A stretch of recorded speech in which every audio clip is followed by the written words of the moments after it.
Welcome to another Merch Minds podcast. Today I have a very awesome guest. Many of you might know her from YouTube. Welcome, HELLABELLA. Hey, thanks for having me. Yeah, thank you for being here. This is going to be fun. So I'll be completely honest with you. I don't watch a lot of YouTube. I might have videos playing in the background while I'm doing some work on the computer, and that's about it.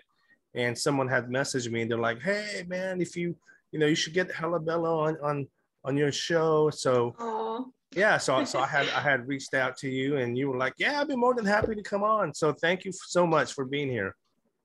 Yeah, I like going to talk to people about merch because a lot of making YouTube videos is just me talking to myself in a screen, which kind of gets old after a while. You know, it's a lot easier to bounce ideas back and forth when you have like an interview style video. Yeah, no, so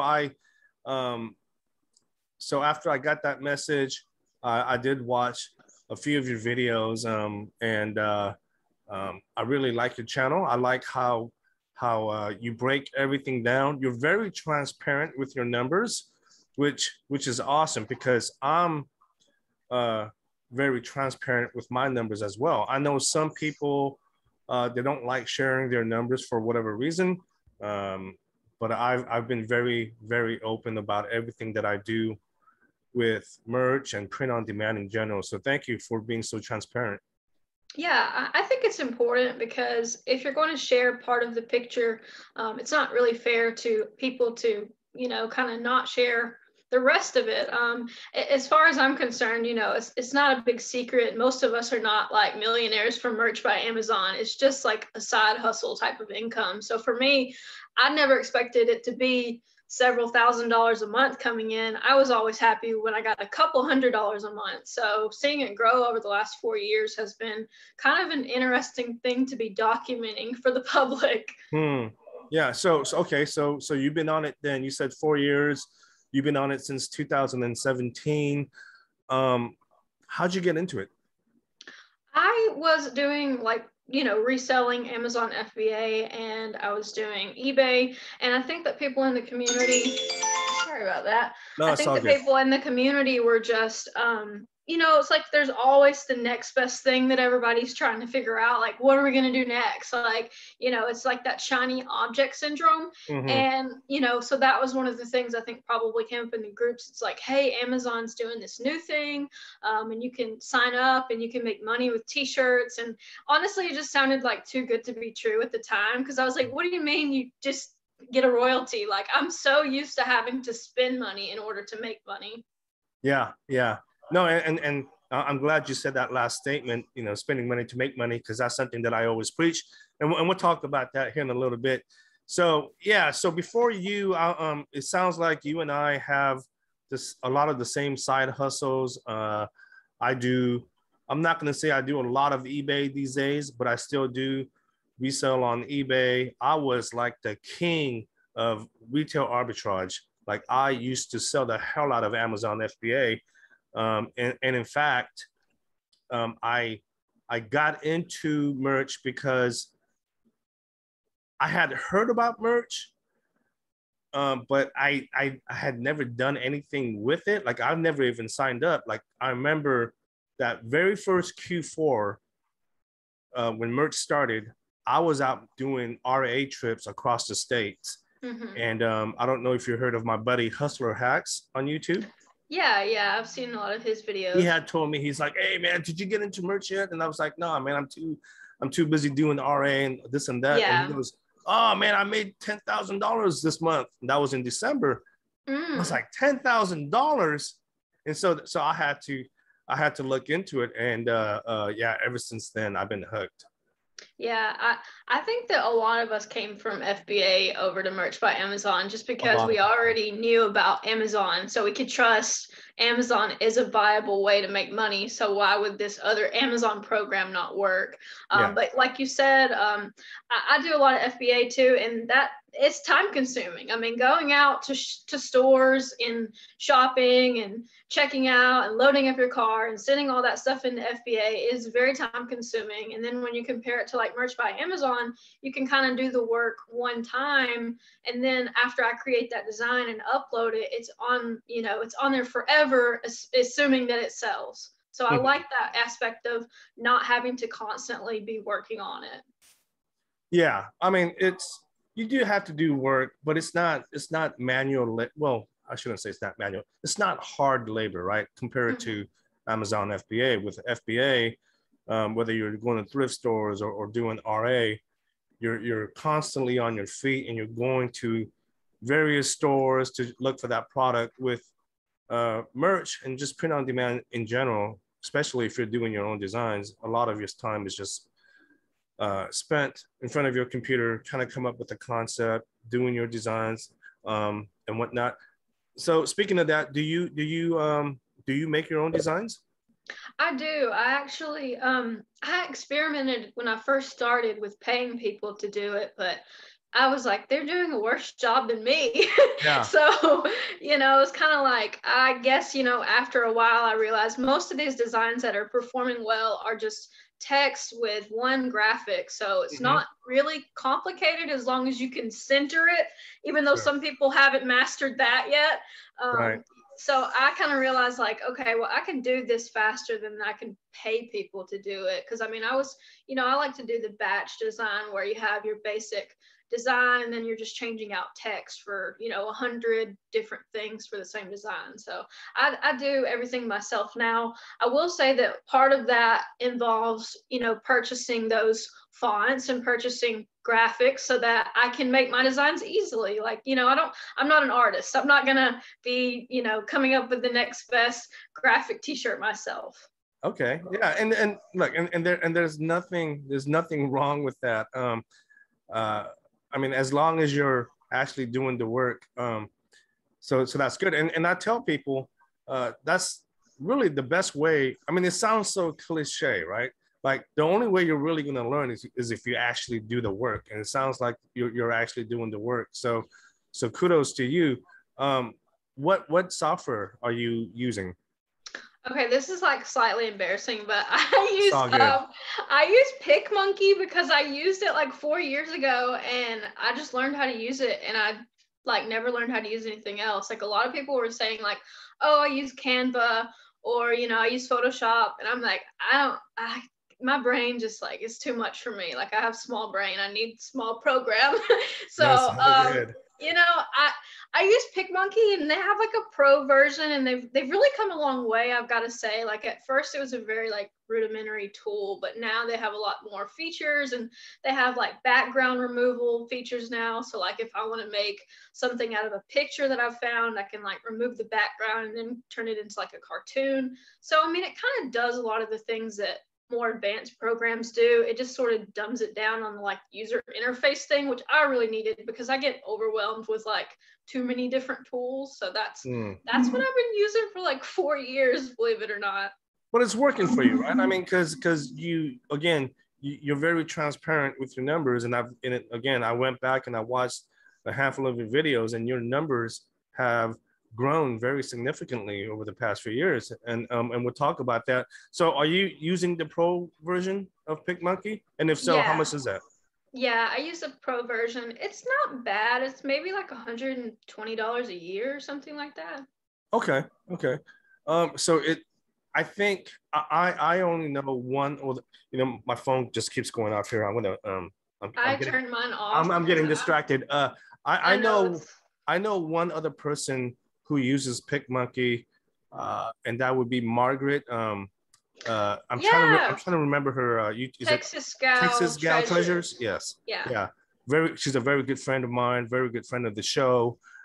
Yes, and she's talked about that in the past. Yeah, and I think I was probably using PicMonkey like for other things before, which is why I even knew about it, like just for editing my own personal photos. And that's probably why I got comfortable using it. But whatever tool you use, they're all going to do the same thing more or less. I mean, because for designing, I mean, you said you have a graphic design background, so yours is probably more you know, on the fundamentals of it. But for me, it's just like I need a graphic and I need text. That's all I really need to make a t-shirt. Sure. Yeah, no, I and I've said this 1,000 times, and I'm not telling people what to do. But if someone was to approach me for the first time and they say, hey, I want to do print on demand, I want to do merch by Amazon, what software should I use? I would tell them to use Adobe Illustrator. Again, that's just me. And I've said this 1,000 times. There is nothing wrong. I know a lot of people in the community uses Photoshop. There is absolutely nothing wrong with using Photoshop, but it was originally created to edit photos. It wasn't created to create graphics and all that, right? You can, but technically it's a photo editing software. And I really encourage people to look into Adobe Illustrator. And I think you can do a lot more when it comes to vector graphics as well. So I would encourage my listeners to look into Adobe Illustrator. It's, you know, it doesn't cost a lot of money. I think it's like $22 a month, which is very affordable. And the learning curve, look, if you learned how to use Photoshop, you can learn how to use Illustrator. I can promise you that. So I didn't quite get, I don't know if I asked you this. So you live in Alabama, correct? Yeah, I live in North Alabama. I live about 2 hours from Nashville, Tennessee, if that gives you a better idea of where it is. Okay. So I was watching your $70,000 video. Now for the listeners, that is overall, like throughout your career on Merch by Amazon. It's not like 1 month or anything, right? No, I wish. That'd be great. Yeah. So could you tell us about that a little bit? Yeah. So over the course of my account, I've made $70,000 in royalties, which is pretty close to the amount that I'm keeping. 25,000 of that has been from this year. So I've seen like a significant jump in the last year. And part of that, I think, you know, I can attribute it to having more slots and having more designs uploaded, you know, because I do think it's a numbers game to some extent. You know, it's kind of like you can't sell a design if it's not up there. So, you know, a person who has 10 or 15,000 chances to make a sale versus a person who sadly only has 10 or 25 chances to make a sale. I mean, any betting man is going to say, okay, the person with 10,000 is probably going to make the sale first, right? So I think that's a big reason why my account jumped up so high. And, you know, just being really diligent in those evergreen designs, because I've tried the holiday game so many times and I don't like the way that it goes, because you can only make sales for that holiday until it comes back around the next year. So, you know, I wasn't seeing like really any account growth from that. Yeah, and it's difficult, right? Because now, obviously, more and more people are getting onto Merch by Amazon. Obviously, that creates more competition. And therefore, everyone is doing holidays, right? So come Q4, we're going to have tons of people just putting up holiday designs. And again, there's nothing wrong with that, but I agree. I'm more about evergreen these days. You know, I try to do trends in the past and some would do relatively well. But again, it's like once the trend is over, and trend is the worst in my opinion, right? Because at least with holidays, like you said, it's going to come around again next year. Once that trend is over, it's over. Right? Yeah, and trends, you know, they can last a week or 5 years. It's really, you know, up to the trend. I know some things you thought, why is this the dabbing? Like, why is this still a thing? Like, it feels like it should be so over by now. Yeah. No, I guess the kids love the whole dabbing unicorns, and I actually know a guy who does extremely well on merch. Like he's making like $20,000, $30,000, $40,000 a month. And I don't know if he wants me to mention his name, but he's the one that kind of spearheaded that whole dabbing designs on merch, in my opinion. But yeah, no, he definitely took advantage of that. And He made a lot of money for himself. Yeah. So again, so Bella, I have to say, first of all, do you mind if I ask how old you are? Is that a personal? No, that's fine. I'm Okay. 26. You're 26. Okay. Yeah. So are you a millennial or is that a Generation Z? I think I'm a millennial. Okay. I feel like a millennial. I got you. Okay. So here's, and the reason I ask, okay, is because I I do a lot of bashing on millennials on my show, and please don't take this personal. It's because I feel like they don't want to do the work, right? Oh yeah, it's just a symptom of our society. Okay, but here's the thing. I watched your videos, and I didn't. And not only did I watch your Merch by Amazon videos, I watched some of your other videos, like your Amazon FBA and eBay. Again, because those are things that I done or still do. And I have to say, I got kudos to you. I have to give you you have my utmost respect because you're like one of the few millennials that actually does the work. Well, thank you. And I'm so impressed. Yeah, thank you. I think, I have a workhorse ethic. I've always been that way. My mom's that way. I've been working since I was 13, like on something, Wow. And I don't even know if it's really about the money as much as it is just having my own freedom and having the ability to do what I want to do each day is very important to me. And I just kind of learned that in order to do that, I need to, have some money. And so these are kind of the ways that I've made that happen, Amazon and reselling and merch. So, but as far as like, I guess millennial culture goes, there is a lot of people who want success faster than what is actually, achievable. Like I think they just want like a get rich quick scheme and like nothing I've ever found has gotten me rich. Right. Or, I've never made money quickly except for maybe a few, flips. But, as far as work ethic goes, I think that's important no matter how old you are to just show up every day.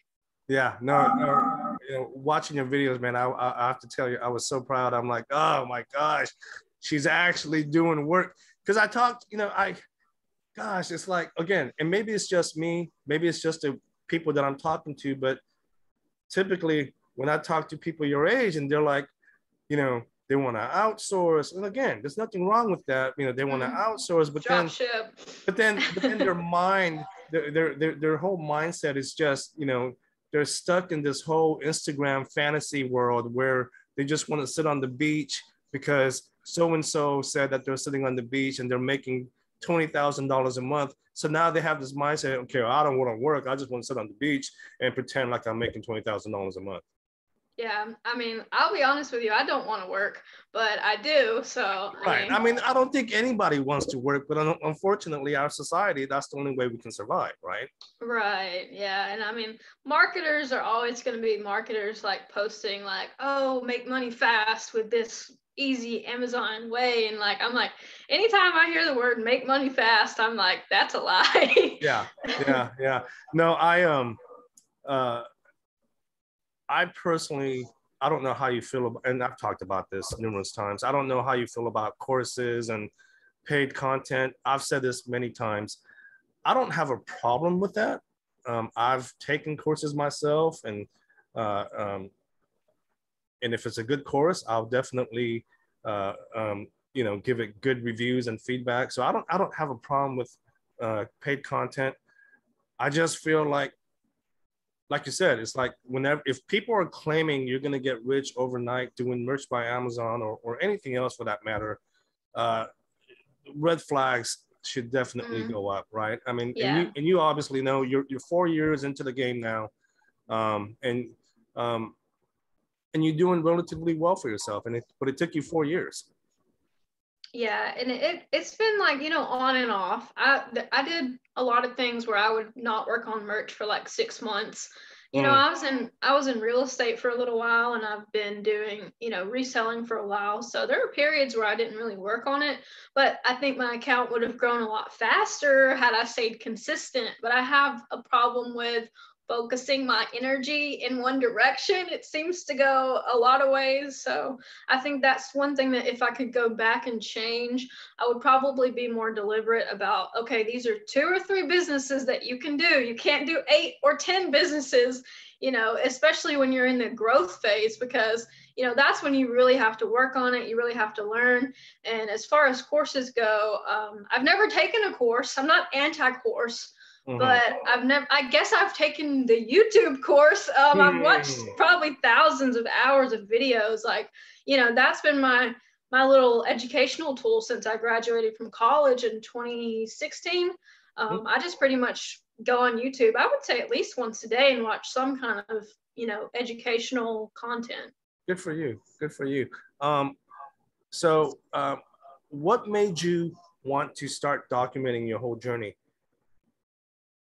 I think I just saw other YouTubers who were resellers, and like I was like, we have so much in common, yet I can't really connect with these people. I mean, I guess you could DM people, but like personally, I don't really want to talk to people that much if I don't know them, and you can't really get to know them without like seeing them in their videos. So when somebody, you know, asks me an in-depth question, I don't really want to answer. You know, I might answer it for another content creator, but I'm probably not going to answer it for like some random person who contributes nothing. So I guess I figured like I'll start contributing and then I can weave my way in. And that's kind of what happened. I mean, and also just, you know, wanting to be a part of that like community where you document what works and what doesn't work, and then go back to the drawing board and compare your results to other people. I guess sort of like a almost like scientific element to it. I'm a very like left brain person. So I it doesn't sound like I am because I have thick Southern accent.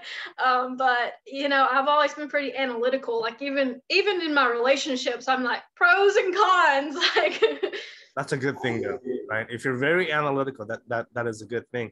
No, I mean, it sounds like you and I have a lot of similarities. And I mean, you're like my twin almost, it sounds like. I know that sounds true. You're obviously much better looking than I am. I'm hideous. It's one of the reasons why I don't do videos. I'm just hideous. Like it took me a long time to like see myself on camera and not be like, ooh. Oh no, you're fine. You look good. So you know, you mentioned paying for tools to make your job easier. Obviously, you have to use PicMonkey to make your designs. Are there any other tools that you're using that you mind sharing with us? Sure. I use Merge Informer, and I use it because it just makes things faster as far as like research goes. And I don't use it every single time I sit down to design, but when I'm having that like, you know, design kind of fog and I don't know what to make, or I'm, you know, not in the best mood, it's just a lot easier to just get on there and see what's going on. So I use that tool, and then there's a lot of merch by Amazon tools that you can use, but you should know that like without your own brain, they're not really going to do you much good.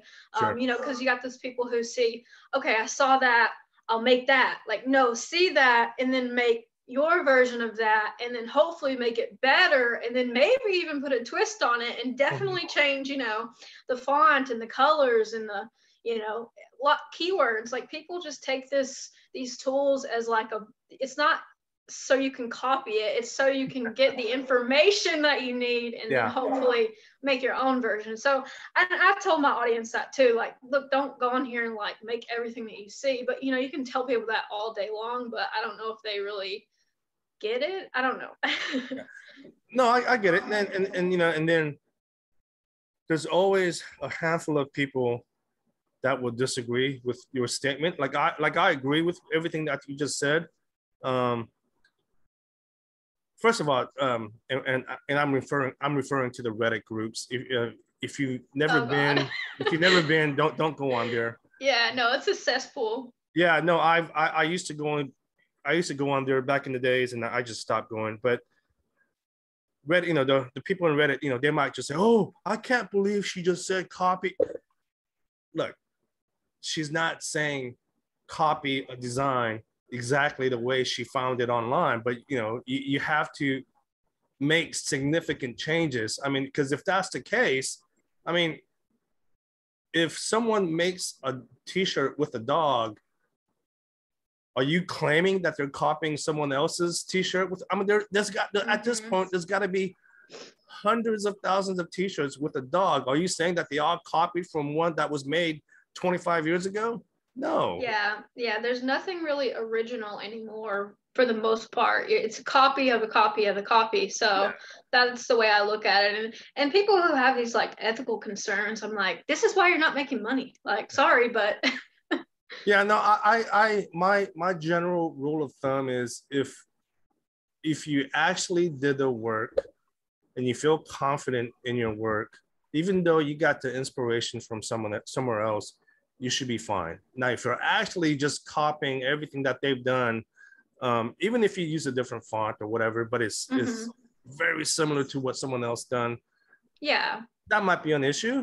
But if you, like I said, if you got the inspiration from somewhere else, it's like I said, and you're confident that it's original, that's fine. Yeah, I think we both agree. And to me, the thing that gets me is the phrases, because I mean, dog mom, that's so generic. Like, you know, you can't say like, oh, I was the first one to say dog mom. Like it just kind of like, it's a little bit of a waste of time to me to be even worried about that. Like, we're all going to make dog mom shirts in some variation. Like, you know, it's a person who makes like Doberman dog mom. Are they going to be the first to claim that? Like, then they're going to trademark it. You know, it's like, we can really go down the rabbit hole and waste a lot of time when you're looking into those little, you know, things.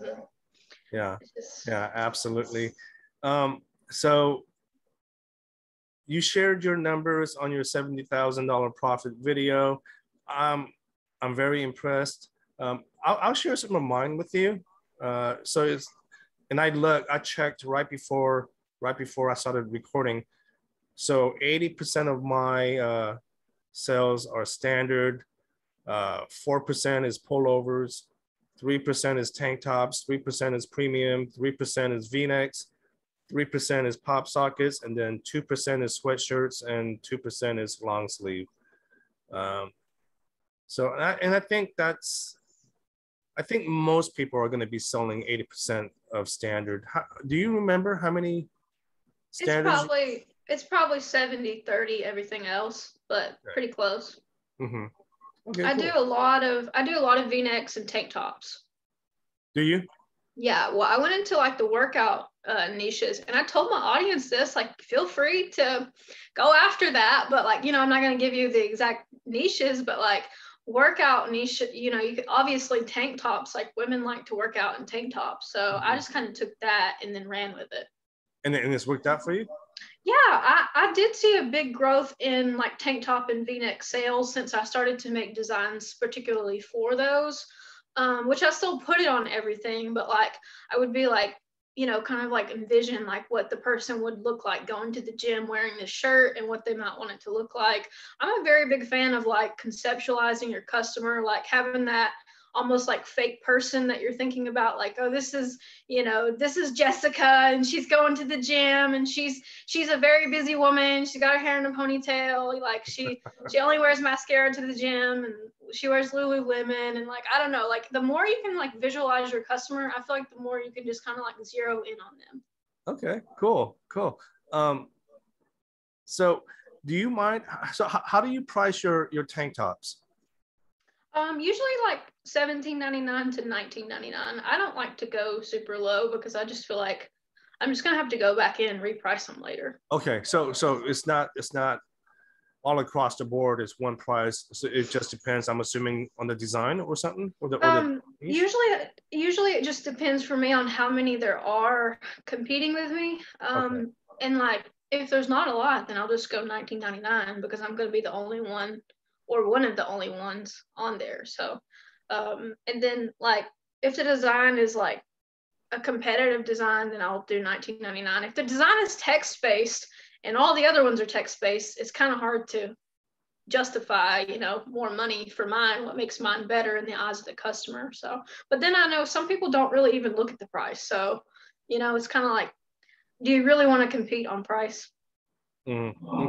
Yeah, because I put my designs on everything but pop sockets and premiums.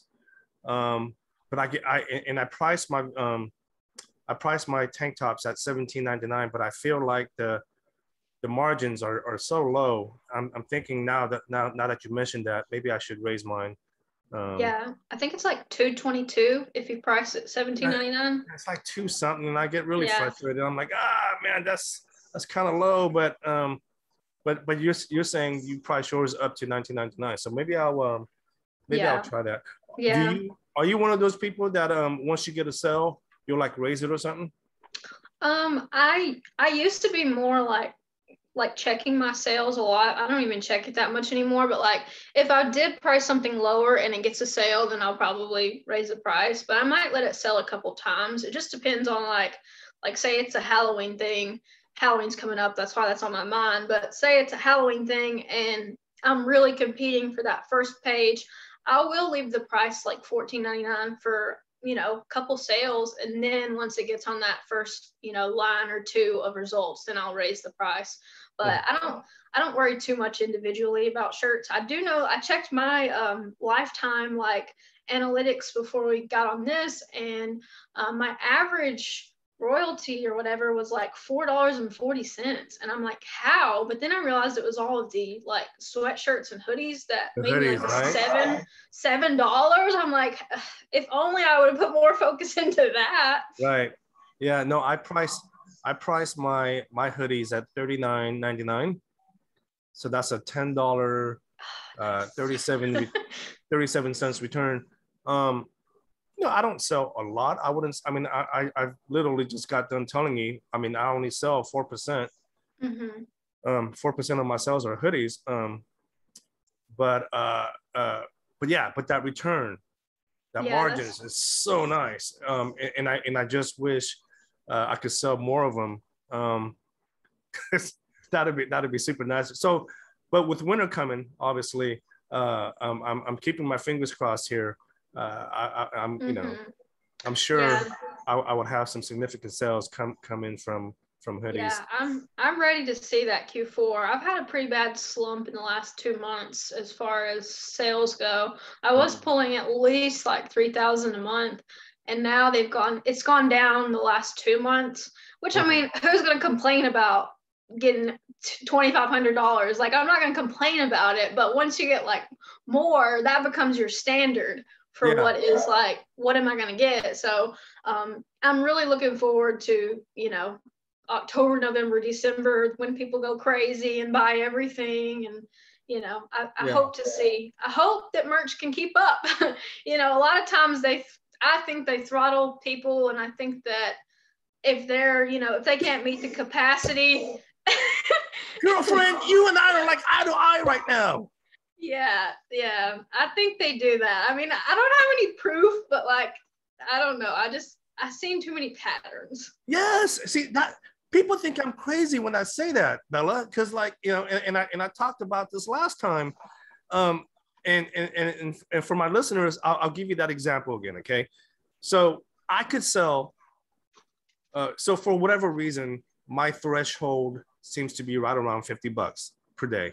Sometimes it's more, sometimes it's less. There's days when I might sell 100, but typically on average, it's about $50, right? And this is the example that I give. I could sell $50 worth of t-shirts by 6 a.m. and not a single sale will come through the rest of the day. Or it's the opposite, right? I won't sell any shirt all day, and at 11:55, I'll get $50 worth of sales come in. And so that tells me, I don't know, man. Look, I feel like I'm being throttled. I think maybe they do it to keep the people who are doing the design work happy, but like they only have so much to go around. So maybe they're trying to like spread the merch income around to all of their producers. Because I mean, like, they control every aspect of like what pops up on what page, whose designs show up, how many of them show up, what customer gets retargeted through Facebook or whatever. So I don't know, it's a little bit sus that you're only able to make X amount per day. Because mine was similar. Mine was like, I could not make over like 130 a day. Like I would make pretty much $100 every single day. And like it wouldn't, like, so same story as you. And like it would be $20 in the morning and then $80 before midnight. Like that's just strange. Yeah. And again, I'm maybe we're wrong, but that's just my conspiracy theory. People think I'm nuts. That's okay. I think I'm crazy at times. Well, so I love conspiracy theories. I'm from Alabama. Like, we're all like kind of crazy with gun toting people who like don't trust the government. Like, yeah. Okay. So that's interesting. So in your video, you talked about your you want to have a month where you make 10K a month. I'm assuming it hasn't happened yet because I didn't see a video there. No, that hasn't happened yet. I did 7,000 in 1 month, and that was like, when was that? That was last November. So that was my best month ever. So I'm thinking, theoretically, if last Q4 was in the 7,000 a month range, and I have twice as many designs this year, so maybe, I don't know, maybe we'll hit it. If so, I'm getting a new patio. I'll tell you that much. I'm redoing my patio outside. Yeah. So you own that house? Yeah, I paid this house off. This is mine. And you're how old? 26? 26. I'll turn 27 October 3rd. Oh my gosh, Bella. I mean, you've done, man, I'll give you nothing but respect. You've done more in your 26 years of life than most 26-year-olds. That's very impressive. Thank you. It is a house in Alabama, so still. Yeah. I mean, that's very impressive. So not glamorous, but it's mine. Okay, so if that 10K month does happen to happen in the near future, you want a new patio, yeah? Yes, I want to do like an outdoor patio that's like I can make like a kind of gym out of, because I work out at home pretty much every day, and I want to do like a gym, and like I've got a patio now, but it's just crappy and it floods when it rains, and it looks, it just needs some work. This house was built in like 1950, so it's got some issues. Yeah. Okay. Have you? What does a typical house go for out there in Alabama? Well, when I bought this house, it was like half of what they are now. So now we're seeing trending more in like, this is gonna sound so cheap to you guys, but like you can get a nice house, like a really nice 3-bed, 2-bath, maybe 1,800 square foot for like $200,000 here. Oh my gosh. Yeah. Have you ever been to California? No, I want to go really bad. I just thought about going like a couple weeks ago, but I was like, during COVID, it's not the best time. Yeah. Are you vaccinated though? Yeah. Come visit. I'm in California. I'll be happy to show you around. You know what a house like that would probably cost out here? Oh, is it like $1.5 million or something like that? Something like that. 1.5, 2. Yeah. It's ridiculous, and it's funny. And we're totally getting off topic here, but that's fine. This is my show. I'll talk about whatever I want. Take that, listeners. Yeah, I always talk about how expensive it is out here and how it's almost impossible to buy a house. And I joke, I'll probably buy a house the next time we have a major earthquake or something. And I was talking to my friend. She's a real estate agent out here. I was like, how are people able to afford a home? And she looked at me straight in my eyes and she goes, well, why don't you ask your parents to help? Like, what is this, a joke? My parents aren't going to help me. Number one, they don't have the money. And number two, they would laugh in my face. Yeah. So that just tells you a lot of this is old money that's being funneled down generations to get the wealth. And then, if you own real estate, if my great grandfather bought 10 houses and he kept them in our family, then we have generational wealth. But if you have a family like my family who owns practically nothing and leaves you nothing, then you're kind of on your own to fend for yourself. So I can see how people might think, oh, it's normal for your parents to help you buy a house, which my mom helped me buy this house, but she basically sold it to me for what she had left on it and like gave it to me. So I mean, it just kind of. Yeah, no, I mean, my mom, I mean, you know, I had this conversation with my mother as well. She says, you know, son, I wish we were wealthy because I would totally help you out. And I was like, Mom, what are you talking about? You did more than help me out. You raised me. You know, I mean, Yeah. I don't need you to buy me a house. That's something that I need to do as an adult. But yeah, no, I think most parents, most decent parents would want to help out their kids. But unfortunately, my family, kind of like your family, we didn't have much.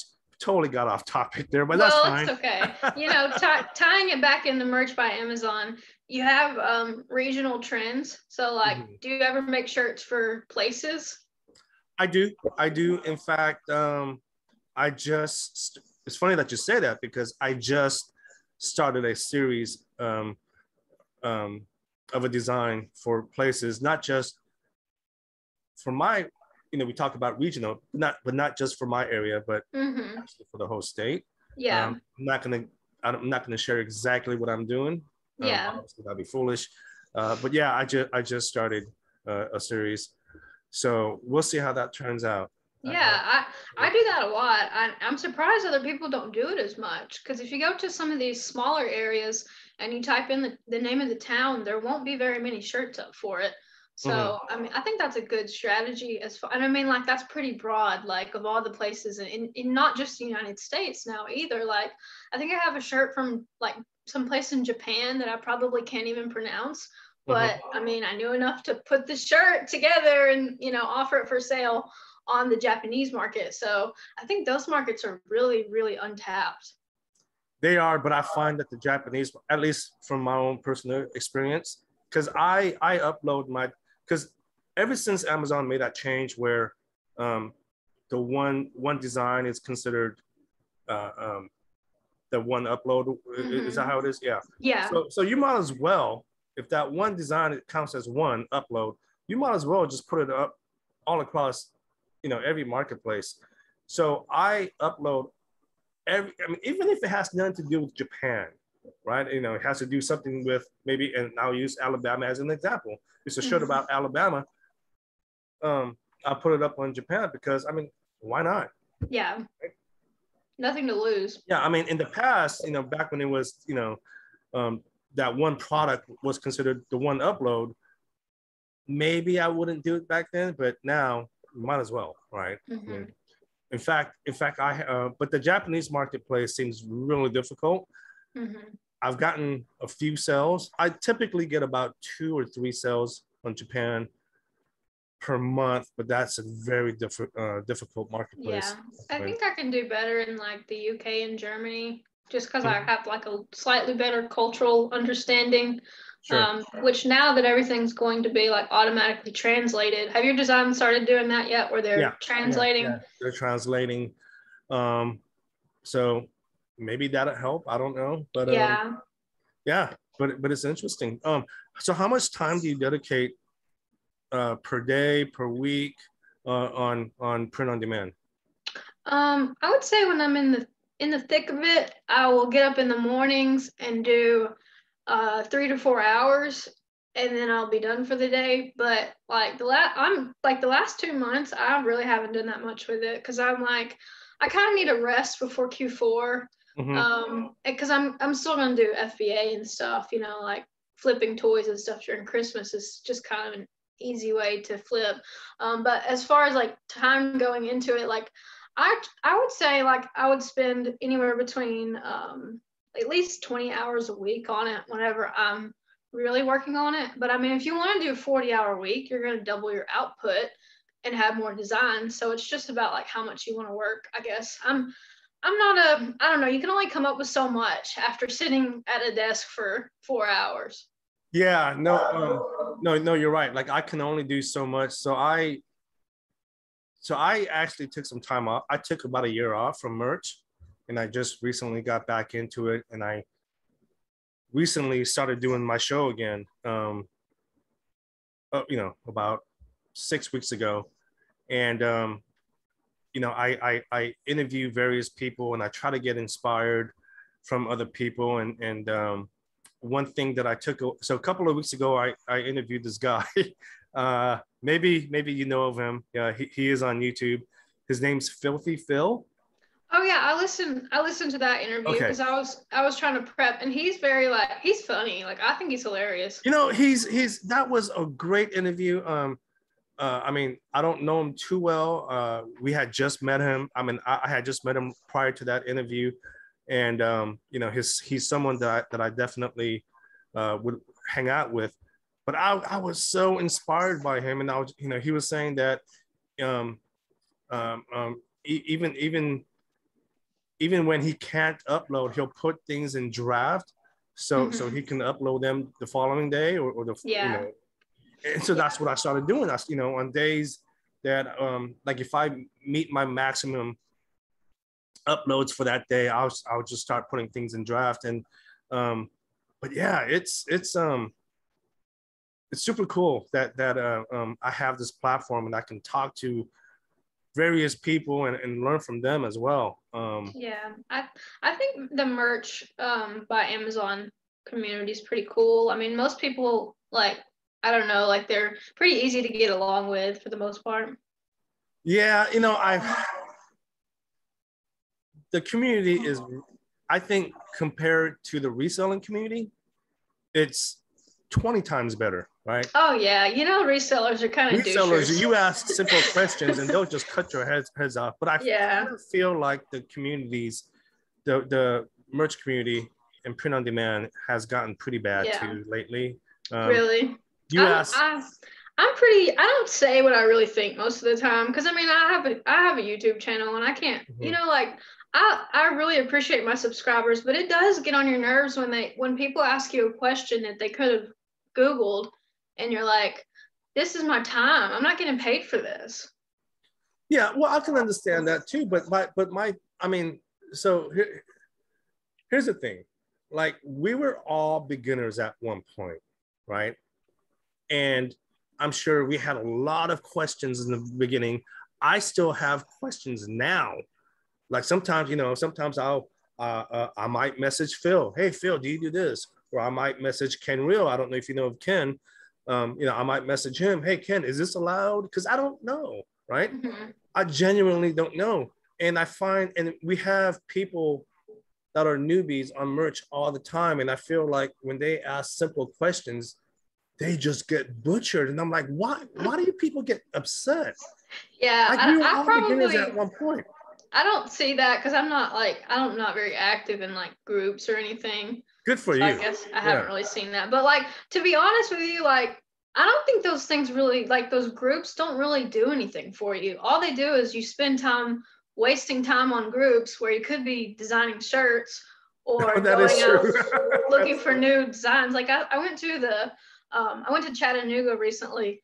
And I went to like a big flea market there, and I was like, I saw some really cool shirts like that people were wearing, and I was like, mental note, like, every time I saw one, I was like, one of them was hilarious. It was like, and I mean, I'm not like going to be political, but it was like, liberals are tolerant if you agree with them, and it was just like this big dude, and I was like, oh God, I'm definitely gonna go home and like make a shirt about that. That's funny. So do you? We were talking about that. I was talking about that as well with Phil. I find it funny when I say Filthy Phil, so I'm just going to refer to him as Phil. So when I was talking to Phil, we were talking about that, about you know, he'll make a mental note. Me personally, I'll try and take a photo if I can. I don't want to be that one creepy guy who's taking random photos of people, but if I can, I'll do it. But it's, again, because trust me, Bella, my memory bank is not the best these days. I forget stuff all the time. So I try to take photos, or I might make a mental note. Yeah, it's a good way to get some ideas that, you know, may not be as competitive, especially like if the design was made locally. Like, say that guy bought that shirt from someplace in Chattanooga, and they're not online, which you think, who's not online? But like, a lot of people are not online. A lot of these mom and pop places, they're not. They just don't ever make that connection that, like, wait a minute, I can take my brick and mortar store and offer these products to the whole entire United States. But that's a different story for another time. But I found some really great ideas locally that I think that, you know, just going out and getting in your community and like seeing what's going on and figuring out what people care about is a good way to come up with some ideas. Yeah, yeah, absolutely. So besides doing evergreens, do you like, are there any other type of shirts that you'll make? Like first, like do you do parody? Do you do like marijuana shirts? Do you do curse words? Do you do any of those? I don't do parody or marijuana, but I used to do a lot of cursing shirts. But now I'm a little bit more conservative about it. And I had pretty good luck with them, but like so many of them got taken down for like hate speech. And it was like F cancer. Like, okay, I'm sorry we can't all hate cancer. Like, I thought that we could agree on that, but it was like, you know, the bots are just taking stuff down that said that. So I'm more like sunshine and rainbows designs. I'm not trying to get my account. Especially when my account's making me this much money, I don't want to risk it. Yeah, no, same here. I stopped doing all those, even though Amazon says they're allowed, because I've uploaded a bunch of marijuana designs, a bunch of explicit designs, and they all get rejected. I don't select youth or anything like that. You know, obviously, as an experienced person on Merch by Amazon, I'll check for trademarks, but for whatever reason, they get rejected. And I'm just like, I'm not gonna waste my time anymore. It's frustrating. So yeah, I'm all about evergreen these days. You know, the cute, like you said, the sunshine and rainbows and you know, all the cute stuff, and you know, pets, dogs, whatever. I'll do evergreen stuff. And yeah, I don't mess with those anymore. It's because I get frustrated. It's not worth it. It's not worth the worrying about, oh, am I gonna get a rejection, you know? Yeah, and here's the thing. I've talked about this as well, with Phil. And you know, I'm not really worried about the rejections these days. There was a day, and if you heard that episode, you probably heard me talk about this, Bella. I actually, and it was total accident. I wasn't even thinking, but I had the word neon in my title. Yeah. You're not supposed to have that. I did that with the word metal. I had like freaking 1,200 rejections that day. And from what 1,200? Yeah, because like I said, it was on almost every product, on every marketplace.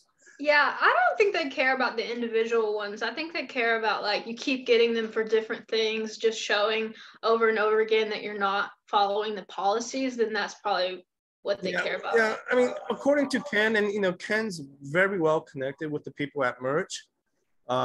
He says, look, you know, if that continues to happen, yeah, on their end, a red flag's gonna go up.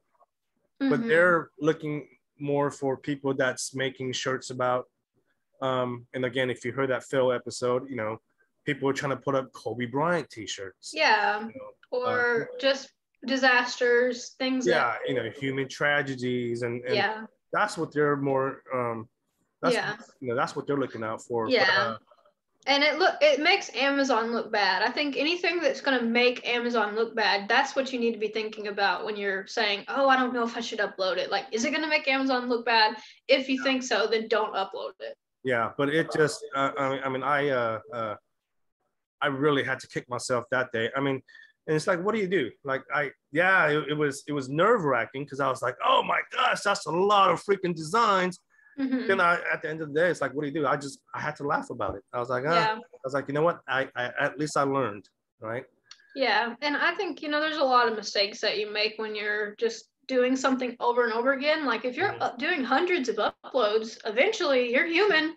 You're gonna get something wrong. I mean, I've clicked child size on something that said the F word on it, and I'm like, oh my, what a stupid mistake. Like, but it's just because I got in the flow and I was not paying attention. Yeah, and that's the thing. Like I did the same thing. Like I get into that flow and I start uploading like a madman. What I technically should do is actually just really just upload one and see how that goes. Yeah. And then once it gets approved, then it's a green light. But yeah, that particular day, I don't know what I was thinking.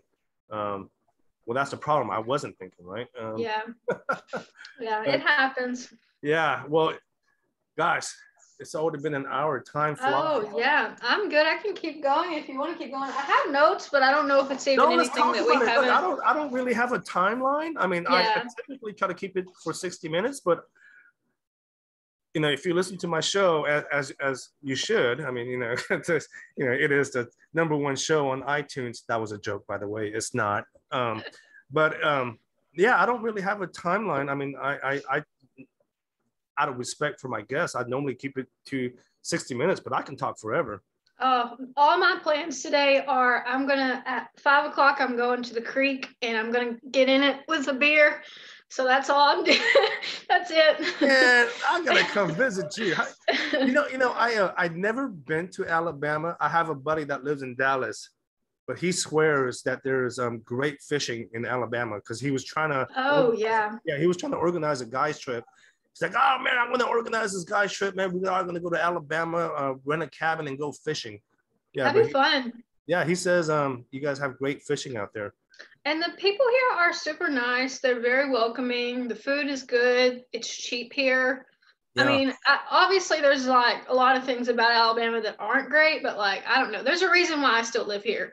Like, that Southern hospitality, that's real. Like I've met people from, the South, and they are extremely nice.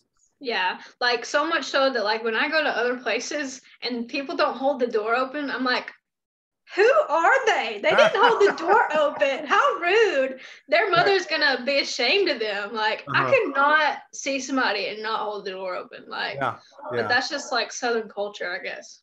I'm the guy who holds the door open, but then I get pissed when they don't say thank you. Yeah. Oh, you didn't say thank you. Damn you. I'm that guy. That is frustrating, but most Southerners are overly like nice. No, it's a real thing. I remember I was where was I at? I think I was at a bar in Louisiana, and I just happened to be talking to this random couple. Just met them, and then before we said our byes, she's like, she's an older lady. She's like, come here, bring it in, give me a hug. That's what we do here in the South. And very, very, very extremely nice people. So do you ever go to like merch meetups or anything like that? I do. I had a few of my own. I've been to a few merch meetups. They're fun because you're talking to like-minded individuals, right? Like one of the reasons why I have this podcast is because if I try to talk merch with my friends or family members, they'll listen to it for like 2 minutes and they'll be like, whatever. Yeah. Because they have, number one, they don't understand it. They don't get it. They have no passion for it, right? So so attending like merch meetups, they're fun because you're talking to like-minded individuals and they know exactly what you're talking about, right? So they're fun. You planning on having one? No, I want to go to one. I'm not going to host anything. I'm an introvert. Come on, you should host one in Alabama. I'll come out. Oh my gosh. And then afterwards we can hang out in the stream and then drink a beer together. Yeah, that would be fun. That would not even be, that would just be like a tailgate party. But yeah, I mean, I want to go. I've been saying like over the last year, like, I need to go do something, like go to some kind of meetup, because I've like talked to all these people online, but I've never met any of them. And now I'm like, I don't know. I feel like if you don't like connect with people like face to face, it's a little bit like hard to. Would you consider yourself an introvert? Yeah. Are you shy? Yeah. Okay. I'm a total extrovert. Like I just love meeting new people. I love having conversations and just getting to know people. I want to say when I was much younger, I used to be shy, but I just kind of grew out of my shell. Yeah. And I just love meeting new people, especially from different cultures. I think so it's fascinating. fun. It's fun. It's just like exhausting to me. And then I think I have more social anxiety because like one Oh, on really? one, yeah, like one on one I can do fine. But like Really? if there's like 15 people, I'm like, oh God, get me out of here. Why is Like, that? Really? That's yeah, interesting. Huh. I don't know. It must be something about like groups. It's probably goes Okay. back to like high school or something. I don't know. That's funny. But yeah, so well, let's see. So you said you're what, 2 hours away from Nashville. Cool place, by the way. Yeah, a Love Nashville Nashville. meetup or somewhere close to Nashville would be cool, or Memphis, or let's see, Chattanooga is really cheap. And then you have the mountains, and you have a lot of like breweries and stuff. Where's this is going to be a silly question. Where is Graceland? Memphis. Memphis? I tell Yeah. you what. Okay. Uh, I this is I'm being very serious here. I'm somewhat of an Elvis junkie. I love Elvis. Oh, I think you would like going there then. I've always wanted to go to Graceland. Oh yeah. I tell you what. Why don't you organize one? I'm being No, why don't you organize one? No, I don't know where to go. That's your neck Oh of the gosh, woods. I've been on Elvis's plane. I'm not trying to brag, but At Graceland, though, right? yeah, like Okay, I thought you meant like you were actually on the plane and flying somewhere. Okay, I was like, I wish. yeah, this I was girl. probably a baby. Okay. Do you remember being on the plane? No, like I went to Elvis's house like last year. Okay. Like, Okay. yeah, but like I'm saying, I was probably a baby when he was like famous. I don't even Okay. know when did Elvis die? He died, I think, I want to say it was obviously in the 70s. I want to say, Oh no, I wasn't alive. like mid, late 70s. I guess we can Google it.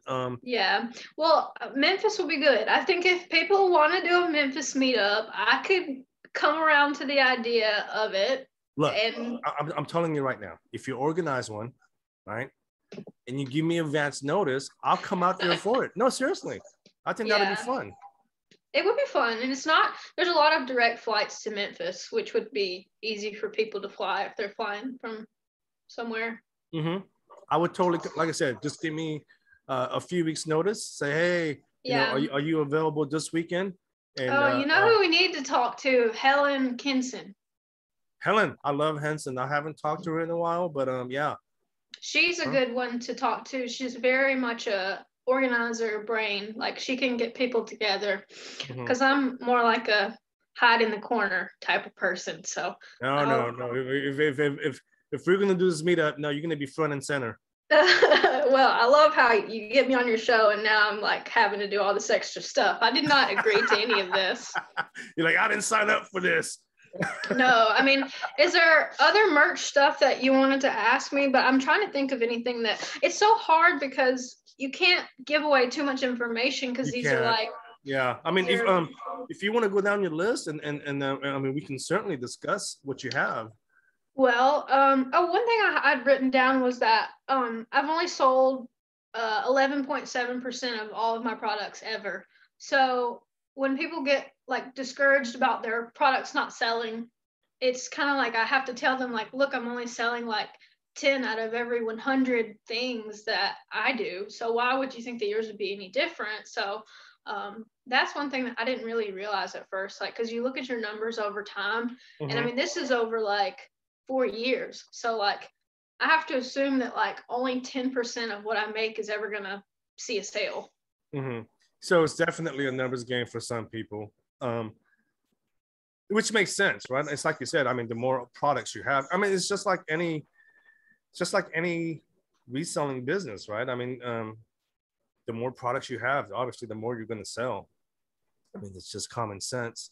Yeah. So that makes sense, and I guess that's why a lot of people are in a rush to fill up their slots so fast, because they're just which is okay, it's. But I've also emphasized the importance of good design, right? You can't just put up random stuff and just, okay, I'm gonna fill up my slots. It's yeah, you need to have that balance of quality and quantity, which is kind of difficult. Yeah. It is, because if you want quality, obviously you need to spend time coming up with the right concept. But yeah, no, I get it. Yeah, it's difficult. I think what makes it, like, as far as scaling goes, like, this isn't a problem for a lot of people, but when you get like in the higher tiers, you really do have to automate some things. Otherwise, like, you just couldn't keep up. One thing that has really helped me is just having templates for, probably over 100 designs. And so I have this template of, this is the text and the font and the spacing and the graphic for this particular subset. And then I can, like, take 4th of July or America, like anything will go in that design like category. And then so if I get new ideas, like, I'll just go stick it in that template. I see what you're saying. Okay, I wasn't sure what you were talking about at first, but okay, that makes sense.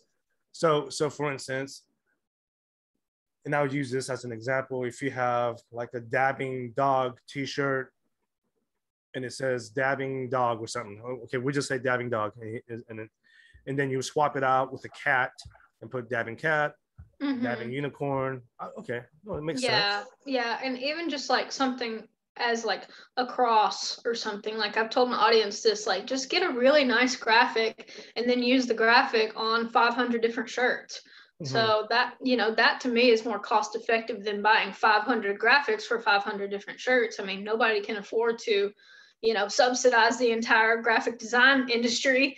I've spent a lot of money on graphics and fonts, but I mean, I think that has really helped my design stand out. Like, if you're not willing to spend like $10 or $20 for a graphic or font, like, I just don't, like, it's I'm so glad you said that. I'm so, Bella, I mean, I swear, I have a tear in my eye right now just talking with you, because you're preaching a lot of the things that I preach. And, I've said this again 1,000 times, like, if you want to take, and it's not just merch, it's just print on demand in general. Like, if you want to take it seriously, like, you need to invest a little. Like, I get it. I know some of you guys don't have that type of money to invest. I totally get it. I'm not telling you to break the bank, but yeah, Bella's absolutely correct, man. I mean, you guys need to invest your money, because at some point, if you're using the same damn font that you got for free on every damn design, it just look, it gets a little bland, and and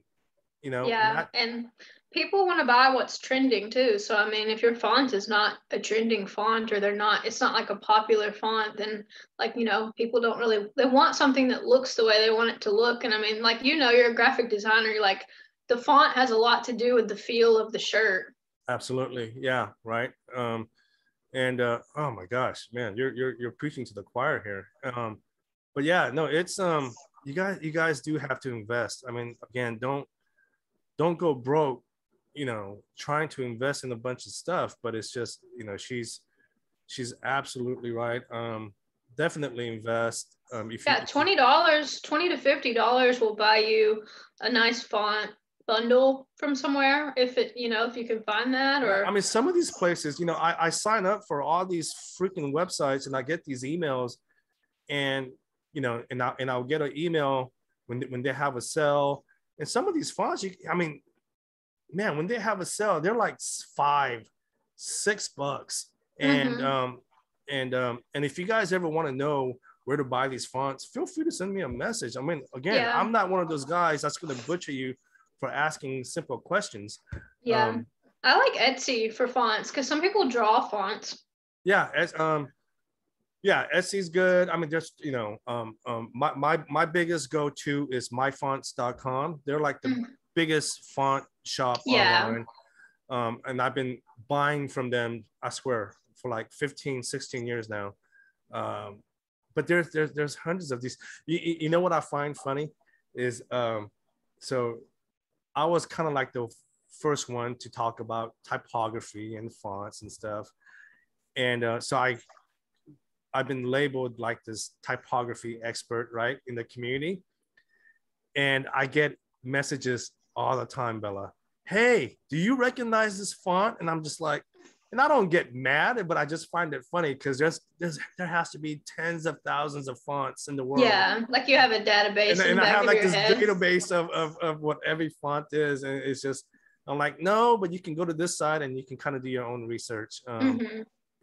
That's typically my response. I mean, if I know it, I'll respond. I'm like, yeah, I recognize that font. Yeah, I have probably, 25 fonts that I use, and that's probably all the ones I'll ever use. Like Really? I have some Christmassy ones, I have some Halloween ones, I have some girly ones, I have masculine ones, I have retro, like, and they kind of all go into their own, like, if you're gonna make a shirt that's for somebody whose birthday was 1965, you use the retro font. It's not rocket science. Yeah, absolutely. Yeah. Gosh, yeah. So and my font management skills are, I talk about fonts a lot, but my management skills are horrible, Bella. I'm so bad. I'm one of those guys. I've bought the same font multiple times because I don't realize I already have it in my library, and I'm just like, I've got you there. I've probably paid for a free font. yeah. I've done that. But yeah, I'll keep preaching to you guys to use good fonts, but don't follow my my management skills, because they're just horrible. So what tier are you on? I didn't even ask you that. I'm on 40K. And yourself? I'm on the 20K. The 20K, but you're making more money than me, so you're doing something right. I don't know. I got lucky, I think. I have one design that has made like $15,000 of the $70,000. Really? Yeah. So I have this one design that I uploaded, I want to say January or February. And ever since I uploaded it, I sell at least 3 or 4 a day. That's great. Yeah, every day. That's great. I'll get a cha-ching and I sell it every single day. So that's a good sign. That's that evergreen. That's why I'm like, that's the way to go. Because if you have something that sells once a day, every day for 365 days, it's much better than something that sells 50 times in a week during Halloween and then doesn't sell the rest of the year. Yeah, and that's a good indicator, not just for myself, but to everyone. If you have a design that's selling at least one a day, that's a good indicator that you should maybe make some variations, right? Yeah, like make 500, make 500 of those. And that's what I've done. Yeah, and so I've made variations of that design, and I sell a few here and there, but that very first one that I uploaded, every day it'll sell. Yeah, I think it's also good to keep your competition out. Like if you have something that starts selling, make a bunch under different brands and stuff and put them all on, so when someone types in, they're saying you, like they're choosing between you, not you or 15 other merch sellers, especially when you get in the higher tiers, because like those slots don't really mean that much to me versus someone who only has 25 slots. Like I can waste 40 slots to make sure that nobody comes on this particular page. And I may just change the color. Like I may do white font, black font, and then leopard print or whatever. Like I'll basically make as many variations as I can to where other people, if they're gonna research, like they type in the phrase, they're like, it's too crowded here, they go away. That's my goal. I want to like scare away other, people. That's what Phil was saying. He said he uploads all his designs under different names because it gives your competitors an idea, like that particular niche. Is it niche or niche? I can never figure it out. That niche is saturated. So I agree. I'm not gonna make that mistake again, because I have I think I have 600 designs under one brand, and 600. like too many people found the thing and like copied all of them. So like now, because like people would always ask me like, what do you do? Oh, I have a t-shirt company. Oh, what's your brand? And I'm like, it's kind of hard to explain. I have thousands of brands. Right. Have you ever maybe then thought about having your own website and having your shirts on your own? Because that one website could be your brand, right? Yeah, like I've thought about that, and I've also thought about buying a t-shirt machine and doing Etsy, like just making the shirts myself, because I have the file. So I mean, like I would need like a t-shirt machine and I already know how to run an e-commerce business, but that's a lot of work. It's a lot of work. And here's the thing, I actually thought about this too when we had the whole winter shutdown, not just on Amazon, but on Printful and all that. And I got so frustrated, Bella, and I was like, you know what, maybe I should just look into buying my own printer. And it's just, number one, those printers they're not cheap. They're like 30, 40, sometimes even 50K, right? Really? They're and and then on top of all that, you got to buy like the other machines, like the heat transfer, and so you're gonna spend like almost $100,000, right? Then I was like, and then so that was one issue. Then you've got like these people with Crickets who have successful Etsy shops who like don't do very much in terms of their designing. They just do like just a phrase and then put it on those like bleach dyed shirts. I've been bleaching shirts, so I'm like kind of in a creative. Oh, cool. Is that one that you did? Yeah, this one I got it for like $1, and it says like hustle harder. And like it was kind of faded when I got it at the thrift store, so I was like, I'll just throw some bleach on it. But like I was looking at a bunch of people on Etsy, and they're doing like, they bleach a shirt and then they put like the Cricut machine on it, and then they do the text, and they're selling these shirts for like $25.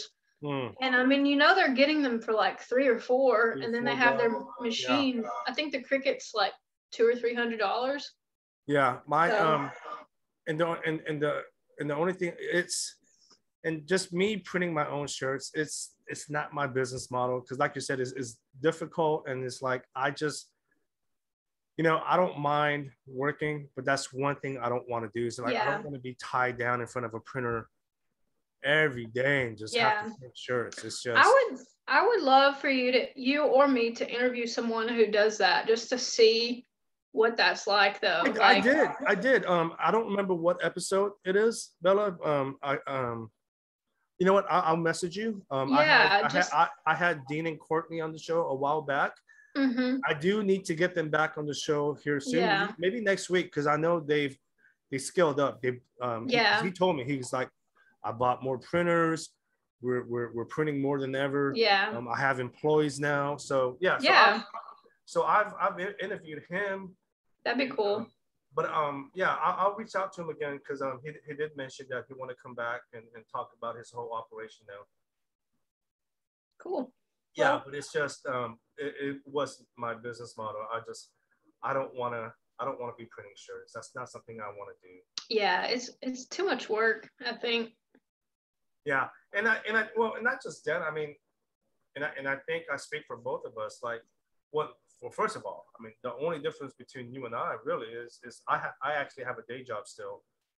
But it sounds like you and I are doing a lot of the same things, right? I mean, I do a lot of reselling and whatnot, and so that means if I'm stuck at home printing shirts all day, that means I need to cut back on like my reselling, and I don't want to do that, right? Yeah. I actually enjoy reselling, and you know, I don't do a lot like I have done in the past, but I still do it, and it's something that I enjoy, and yeah, I think that's merch by Amazon's cool, because you can like really grow in a short amount of time something that would in the past be like pretty much impossible for just the average person to be able to do. Like, I mean, when you really think about it, like having thousands of shirts available to millions of people, like that, if you really start thinking about it, you're like, this is kind of crazy.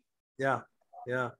And Phil talked about, if you heard that episode, he had mentioned how he was on a plane and he saw some lady wearing a shirt that he had designed. And that hasn't happened to me yet, but I was like, man, did you talk to her? And he was like, no, because my girlfriend was with me at the time, and she thought it would be kind of creepy for me to approach her. I'm like, I should have done it, man. I'm like, what are the chances of that happening again, right? Like, I don't know if I'll ever run into anyone that was. I haven't seen one in the wild. You know what I constantly do though, Bella, is that design that I was telling you about, the one that I sell every day. There is a specific hashtag for that design.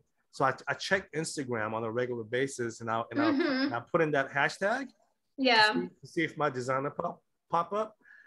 Hasn't happened yet, but I do check on Yeah. basis. Well, that's another great tip for your audience. Instagram hashtags for shirt ideas. Mm-hmm.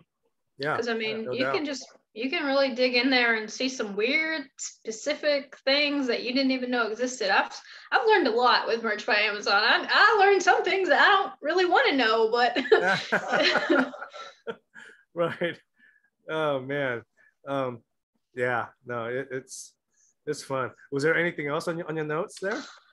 I think that's pretty much it. I like honestly, my goal is kind of like what Phil said. Like I have a number. Like I would love to just consistently make $5,000 a month. Like it'd be cool to see a $10,000 month. But if I can just average 5K a month, like I can live really well and not really have to run any of my other businesses. That's awesome. Yeah. So that's my goal. So my goal has been to make double that, is 10K a month. Because obviously the cost of living is a lot more out here.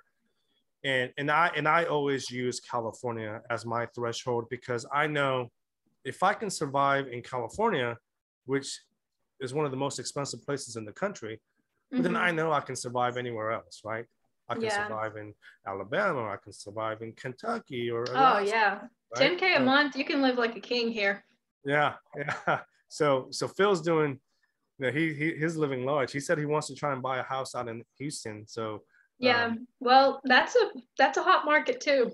Yeah, so I'm keeping my fingers crossed, and hopefully he'll get that house. Yeah, well, hopefully we'll all do well. I mean, this is really bringing a lot of things into perspective for me. So thank you for like having me on. I didn't really listen. This is how long, like, I feel like I knew you from the green room, because I was like, I know this guy. How do I know this guy? Oh yeah. So I like Google your name, and then I see you in the green room. I'm like, oh my gosh, I was probably watching him when I was like a teenager. Like I was probably like watching you guys do like YouTube stuff. Oh wow, yeah. So I was never a YouTube guy. I would always just pop on their channels and whatnot. And so what Bella's talking about is I used to be part of this online community called the Green Room.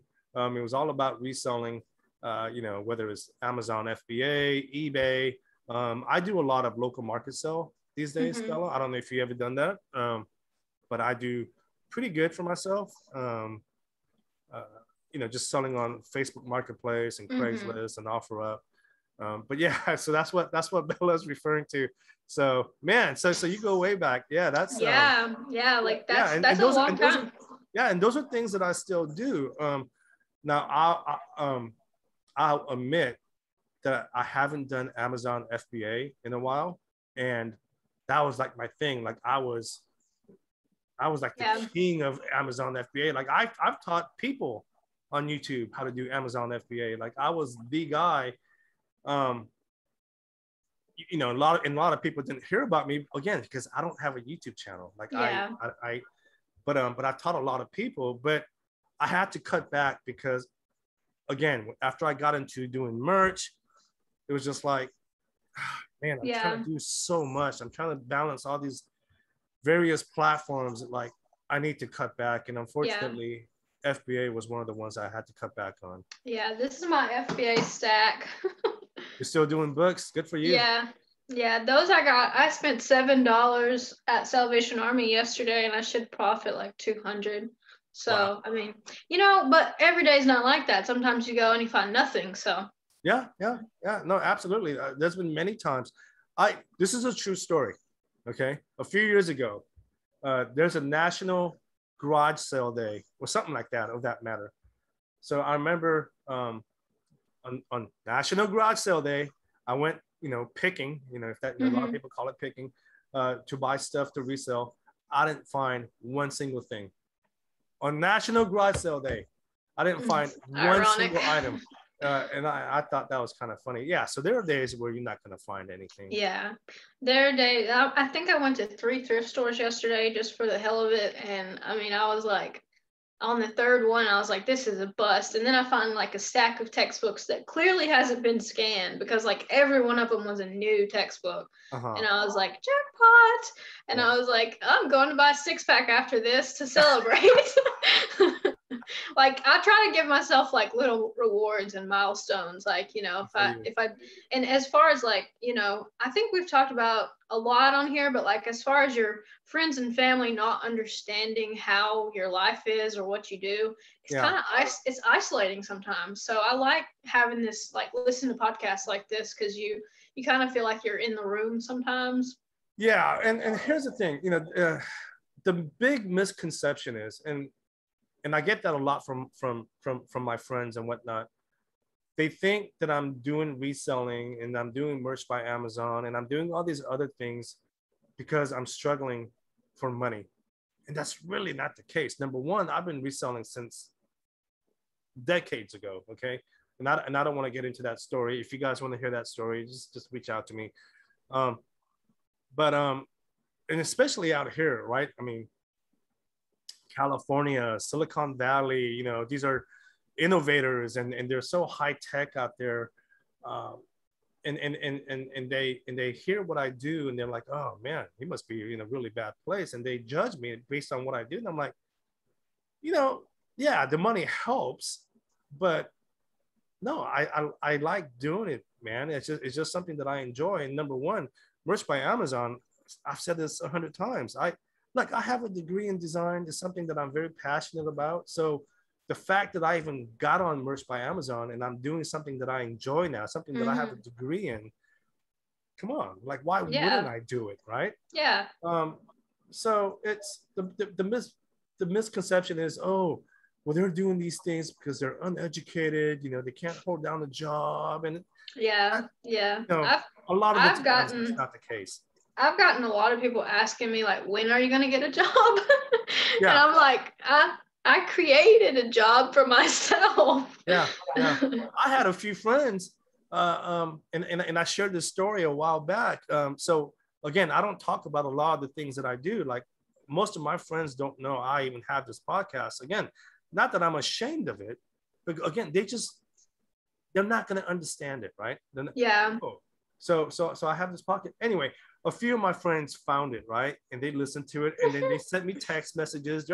They're poking fun. They're talking shit. Hey, look, I get it, right? They're my friends. It's all in good fun. You know, and well, if they weren't your real friends, they wouldn't make fun of you. Well, check this out though. A few months later, I had a couple of them reach out to me and said, "Hey, do you mind showing me how to do this?" Like, I've gotten similar situations, and I don't like for people in real life to tell me, oh, I watched your YouTube video. I don't know, it's like this like secondhand embarrassment or something. Like, I don't know, like, because I'm a person in real life, and then I'm a different person sort of on the internet. Like, I have an internet personality almost. So it's kind of like when someone is like, oh, we watched your video, I'm like, oh God, like, what did I say? Like, did I say something stupid? Like, I had like past teachers watch my videos before, and like, or people that own businesses locally, and like, I love them, they support me, but like sometimes I'm just like embarrassed by it. I don't know why. That must be a common thing though, because I've heard that from a lot of people. I had classmates from college tell me that they heard my podcast, and but yeah, it's just, you know, yeah, it's funny how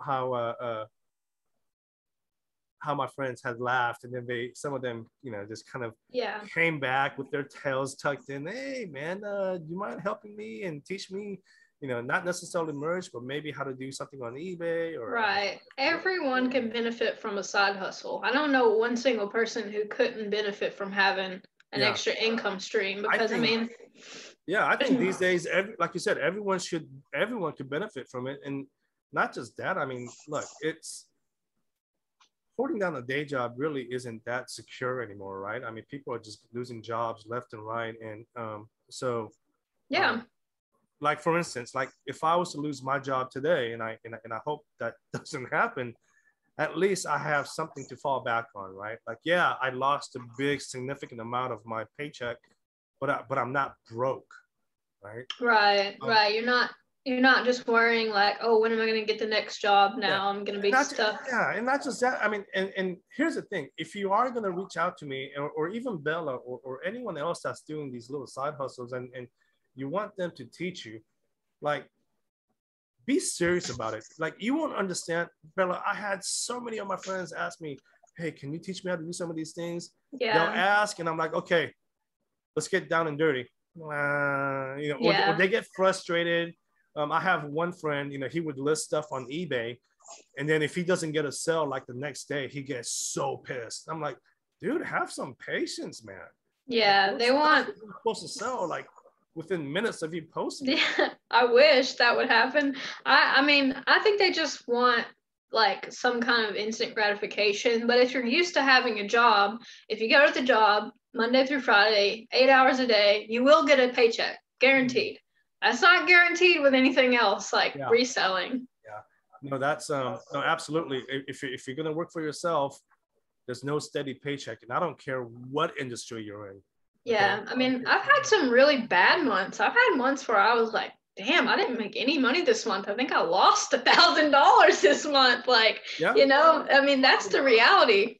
Yeah, I mean, I talk about my local reselling. There's been months where I've done like $3,000 just on local sales. And then like this month, I haven't sold hardly anything. It's not a steady paycheck. Like, they come and go in waves.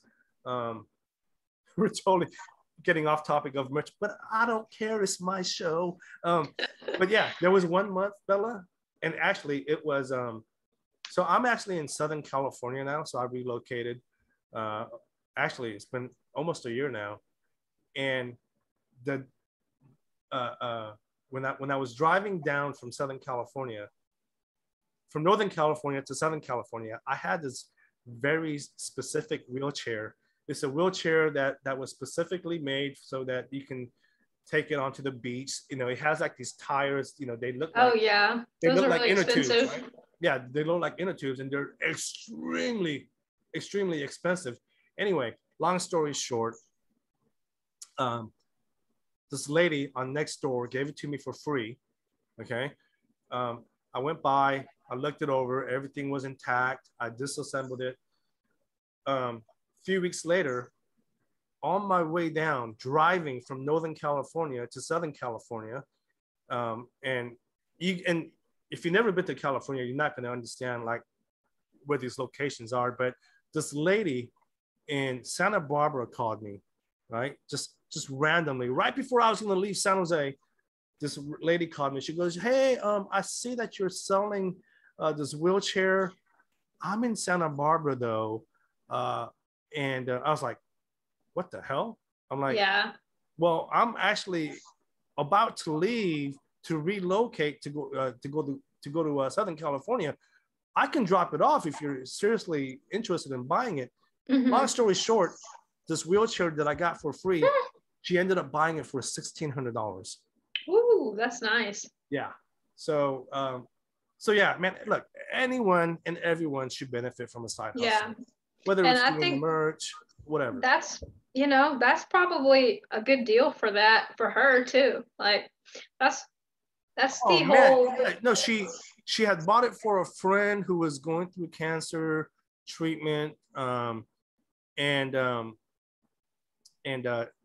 she bought it, after I left, she sent me this text message. I should actually find it. If I find that text message, I'll send it to you. I'll share it with you. But she sent me this text message, and it was her friend on the beach in the wheelchair. He's smiling. Oh. He's having a good time. Yeah. And look, obviously, you know this, Bella, coming from the reselling community as well. There are people who would be like, shame on you for selling something like that. Oh, yeah. If I'm not going to do it, someone else is going to do it. And besides, the guy saved a ton of money from a retail price. So yeah, money has people have a lot of emotions wrapped around money, and thinking like, oh, having money makes you bad, or not having money makes you morally better. I don't understand that really. I mean, having money just gives you choices. Yeah.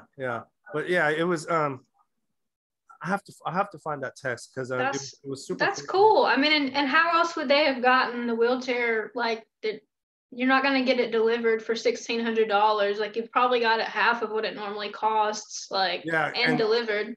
And God works in mysterious ways, because the fact that she lived in Santa Barbara and she was checking the Craigslist ad up in Northern California. Why she did that, I don't know. But she saw my ad and said, "Hey, do you still have this available? And if so, yeah, I'm interested. I'm in Santa Barbara." I'm like, I'm literally about to get on the highway here, lady, and you called me just at the right time. Yeah, so. there's a lot of, you meet a lot of people through reselling. I've met a lot of people, and I think like you said that we're getting off topic, like merch by Amazon, but I think a lot of people who do merch by Amazon have a e-commerce background. So yeah. I mean, I think that for the most part, it's all weaved together. And 5 years from now, we may be doing something totally different. Yeah, I mean, there's going to be something new, and then, you know, and everyone will migrate to that new platform. But yeah, I mean, for now, merch, print on demand. Again, you know, we talked a little bit about reselling. You know, if you guys need extra money, there's money to be. I mean, Bella, I can talk about this for days. You can literally, there are side hustles that you guys can do, literally, even outside of the norm, like things that you and I just talked about. There are ways you can make money. If you desperately need money, there's ways you can make money. You guys can dog sit. Have you heard of Rover? Yeah. I know some people who use Rover, and they used it and then they built their clientele, and then now they don't use the app anymore. They just have their own. Yeah, you guys can dog. I almost said babysit. You guys can dog sit. You guys can dog sit if you guys don't want to do reselling or Uber. You guys can dog sit. And make money that way. I mean, I did Uber and Lyft for like 2 years. I didn't really have to do it. I was just bored. So, I mean, there's a lot of things you can do, and there's a lot of things that you can, if you don't like it, just don't do it. Like, try something else. Like, find the thing that you enjoy doing and then do that. There's something out there that something that you guys will click with and enjoy. It doesn't have to be reselling, but I was talking to my friend about this. There's literally a service for just about anything you can think of. Think about that, right? If you want a chauffeur, there's a service for that. If you want someone to walk your dog, there's a service for that. If you want someone to come in and clean your home, what is it, IKEA, that has people put the furniture together for people who don't want to put it together? That I don't know, but they have a service for that? Yeah, I think it's called like TaskRabbit or something. I got you. Okay. Yeah, there's a service for just about anything that you can think of. It's just, you know, what do you enjoy? If you enjoy, I don't know, washing cars, I don't know, you can provide a service for that. Yeah, and I mean, the more that you learn through watching stuff, the more ideas you'll get for your own life. But like, a lot of the things I've came across are from watching videos, and I'm like, oh, I could do that. Like, just stuff that you think like, it surely is not that hard. This person doesn't seem to be like any smarter than me. So, and they've figured it out. Like, I know there's some people I know locally now who have an inflatables business, you know, those kid party things. The bouncy houses. Yeah. Yeah. And I think they're making $500 a weekend. So about $2,000 a month. So nice hustle. Yeah. No, there's ways you can. I mean, sometimes you have to get a little creative, and I mean, my one of my dear friends, one of my best friends. Excuse me, I just burped. I should actually get her on the show. I mean, if you want to get on the topic of side hustles, she used to be a colleague of mine at Stanford, but she ended up buying like a gift basket business, and she does very well for herself now.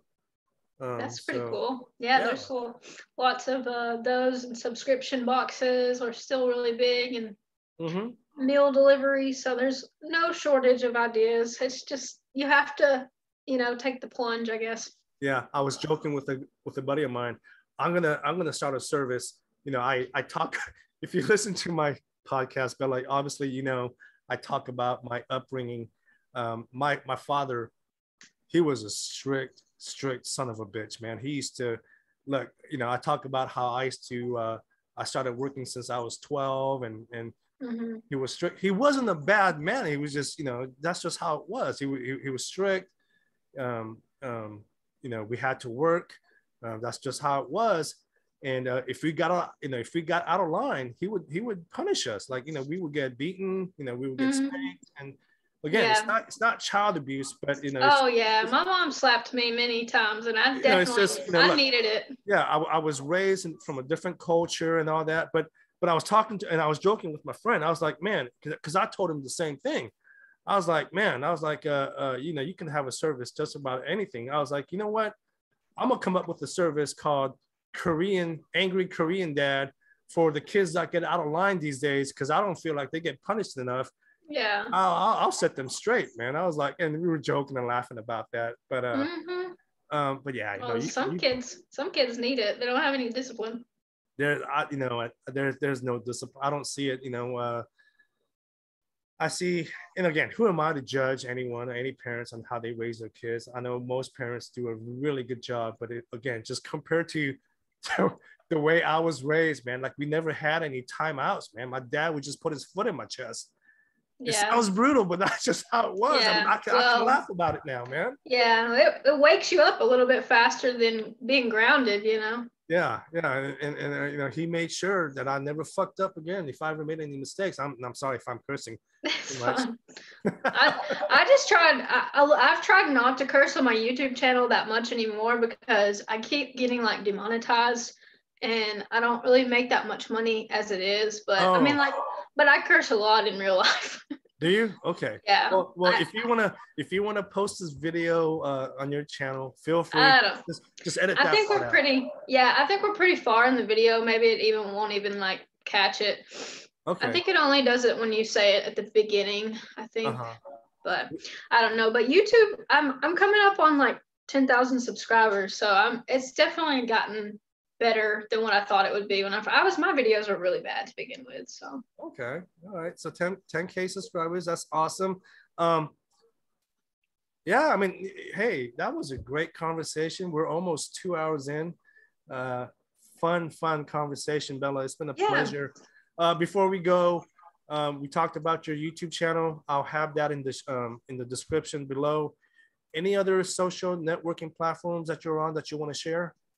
My YouTube is HELLABELLA, and then my Instagram is @BellaStayFly, but it's really more of like a personal Instagram. So I mean, there's not a ton of business content, but it is public if anybody wants to stalk me. Okay, you know what? I'll have it in the description. Do me a favor and do Bella a favor. If this is your first time hearing from her, go subscribe, show her some love, tell her that you found her through me. Give me some credit as well. Yeah, that'd be fun. I'm always loving to have new people on the channel because, you know, I get a lot of ideas from people. So yeah, and her channel is more than Merch by Amazon. She does talk about reselling, and you share a lot of stuff in your personal life. Yeah, sometimes I have emotional breakdowns on the channel. So. Oh my gosh, do you? Yeah, not really, but like. I haven't seen that video, but okay, you know what? I have to go back and look at it. So, Bella, it's been such a pleasure having you. This has been one of the better conversations, and I've talked to a lot of people, and it was a lot of fun. Well, thank you for having me. We'll definitely have to do it again, or you can like come on my channel.